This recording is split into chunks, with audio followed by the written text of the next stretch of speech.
ज्ञान और वैराग्य से संबंधित बहुत से शास्त्र ग्रंथ, उपनिषद, पुराण लिखे, लेकिन आप ऐसा कुछ विषय लिखिए जिससे मनुष्यों के हृदय में भगवत भक्ति जागृत हो। संत जब भी चिंतित होता है तो वह समाज के कल्याण के लिए चिंतित होता है। क्यों लिखने की आवश्यकता पड़ी श्रीमद् भागवत जी? कहते हैं कि द्वापर के अंत में वेद व्यास जी ने इन वेदों के 4 भाग किए, क्योंकि जानते थे कि कलयुग का प्राणी, कलयुग का मनुष्य बहुत बुद्धिमान और विवेकशील नहीं होगा। ये कलयुग का प्रभाव है। भागवत जी कहती हैं, मंदा सुमंद मतयो मंद भाग्या युपत्रता। इस कलयुग का प्राणी बहुत बुद्धिमान नहीं होगा। और बुद्धिमान कौन? हम किसे बुद्धिमान समझते हैं, ये हमारी दृष्टि है, लेकिन शास्त्रों की दृष्टि से कलयुग के मनुष्य को बुद्धिमान नहीं कहा गया, विवेकशील नहीं कहा गया। और क्यों? क्योंकि कलयुग का प्रभाव है। तो व्यास जी को लगा कि कलयुग के प्राणियों का क्या कल्याण नहीं होगा? इनका कल्याण कैसे हो? कैसे सहज थोड़ा सा भी पुरुषार्थ करने पर इन्हें परमात्मा की प्राप्ति हो? तो व्यास जी ने कृपा पूर्वक वेदों के 4 भाग किए। इन वेदों की रचना तो कर दी, लेकिन फिर भी व्यास जी को लगा कि ये वेद भी सहज मनुष्य नहीं समझ पाएंगे। आज यहां से जब हमारे आचार्य श्री पंडित जी लोग वेद मंत्र का गायन करते हैं, कितना कर्णप्रिय लगता है, कितना शांति मिलती है मन को, लेकिन बहुत कुछ समझ में नहीं आता। तो क्या किया जाए? व्यास जी ने सोचा कैसे पूर्णतः इन मनुष्यों को ज्ञान हो। तो वेदों की रचना के बाद उन्होंने महाभारत की रचना भी की है, जिसे पंचम वेद कहा गया है। उन वेदों का निचोड़ महाभारत में दिया गया है। 17 पुराणों की रचना की कि शायद इन पुराणों और इतिहास को पढ़ने के बाद मनुष्यों को ज्ञान हो जाए। लेकिन फिर भी इनमें ज्ञान और वैराग्य की बहुत शिक्षाएं दी, फिर भी कुछ लोगों ने पालन किया और सभी को समझ में नहीं आया। बहुत ही व्यथित बैठे हुए थे वेदव्यास जी महाराज कि मैंने इतना कुछ किया, वेदों की रचना की, पुराणों की रचना की, यहाँ तक कि पंचम वेद महाभारत की भी रचना की, लेकिन मेरे मन को शांति न मिली। इन मनुष्यों का कल्याण कैसे हो? संत जब भी चिंतित होता है तो वह समाज के कल्याण के लिए चिंतित होता है। संत कभी भी स्वयं के लिए व्यथित नहीं होता। संत के मन में जब भी कष्ट होता है तो समाज में रहने वाले मनुष्यों के दुखों से उसे कष्ट होता है, क्योंकि संत गुरुजन कभी अपने लिए नहीं सोचते, वो तो भगवत स्मरण करते हुए प्राणी मात्र के कल्याण के लिए सोचते हैं। आज व्यास जी यहाँ बहुत व्यथित बैठे हुए हैं अपने आश्रम में और बहुत चिंतित बैठे हुए हैं।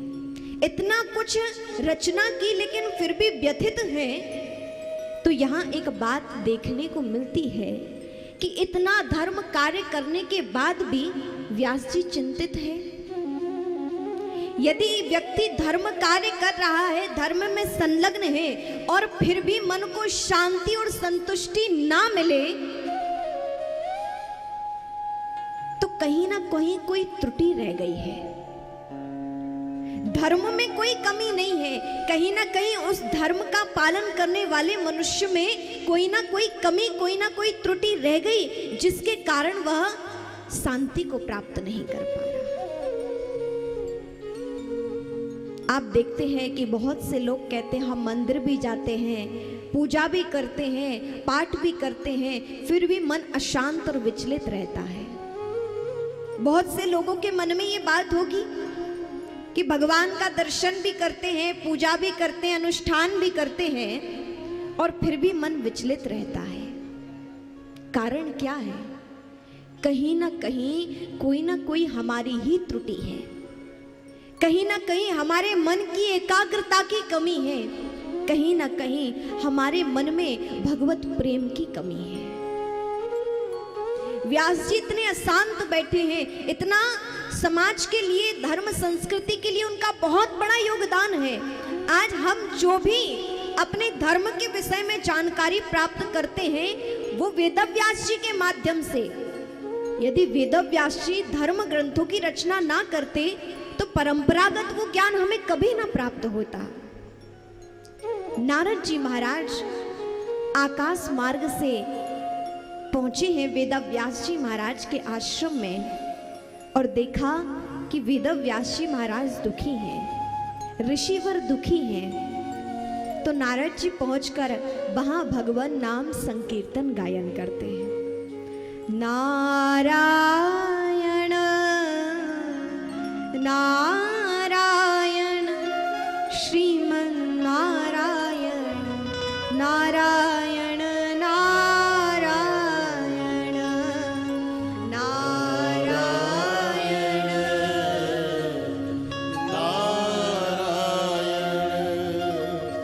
नारायण नारायण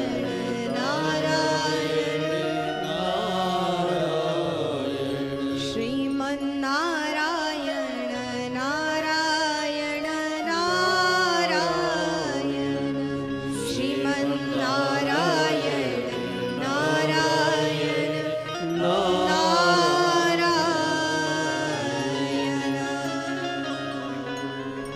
नारद जी महाराज पहुंचे, पूछा वेदव्यास जी आप अत्यंत दुखी हैं। सारी बात वेदव्यास जी ने नारद जी को बताई और नारद जी ने कहा, हे वेदव्यास जी आप इसलिए दुखी हैं क्योंकि आपने जितने भी ग्रंथ और पुराणों की रचना की है उसमें ज्ञान और वैराग्य के विषय में लिखा है और कलयुग का प्राणी ज्ञान और वैराग्य को इतना मानेगा नहीं। एक तो ज्ञान और वैराग्य की कथा, ज्ञान और वैराग्य की चर्चा कलयुग के प्राणी को रुचेगी नहीं और यदि रुच भी गई तो जीवन में इतना धारण नहीं कर पाएगा। हम स्वयं से देखें, जो ही ज्ञान चर्चा होती है, वैराग्य की चर्चा होती है तो व्यक्ति सुसुप्त अवस्था में जाने लगता है, निद्रा आने लगती है, निद्रा देवी आक्रमण कर देती है, नींद आने लगती है। ज्ञान और वैराग्य की चर्चा में बहुत दुर्लभ है कि व्यक्ति एक तो मनुष्य रूप में जन्मा और उसके अंदर भक्ति, ज्ञान, वैराग्य के प्रति उसकी मुमुक्षा जागृत हो, उसको प्राप्त करने की, सुनने की जिज्ञासा जागृत हो। ये बहुत कठिन है। हम बैठ जाएं तो ज्ञान वैराग्य की चर्चा एक तो हमें भाती नहीं है और मान लिया भाग गई, रुच गई, अच्छी लगी तो वो जीवन में हम धारण नहीं कर पाते हैं। यही कमी को जानकर नारद जी ने कहा कि हे वेदव्यास जी आपने ज्ञान और वैराग्य से संबंधित बहुत से शास्त्र, ग्रंथ, उपनिषद, पुराण लिखे, लेकिन आप ऐसा कुछ विषय लिखिए जिससे मनुष्यों के हृदय में भगवत भक्ति जागृत हो, परमात्मा के प्रति उनका प्रेम जागृत हो। तो वही बात यहाँ पर नारद जी कहते हैं, ये व्यास जी नरक की बात आपने बताई, इसके डर से यदि कोई पाप कर्म ना करे इसका मतलब ये तो नहीं कि वह सज्जन है। आप तो कोई ऐसा ग्रंथ लिखिए कि जो वह भय के कारण भक्ति ना करे, वह तो भगवान से प्रेम के कारण भक्ति करे, डर के कारण नहीं कि यदि कुछ नहीं करेंगे तो हम नरक जाएंगे, नहीं, उसको तो भगवान से प्रेम हो, प्रेम के कारण वह भक्ति करे। तो आप ऐसा कोई ग्रंथ लिखें जिससे भक्तों को भगवान से प्रेम हो जाए, भगवान की उन लीलाओं का आप गुणानुवाद करें जिससे भक्तों को भगवान से प्रेम हो, उनके मन को शांति मिले, उनका जीवन उज्जवल बने।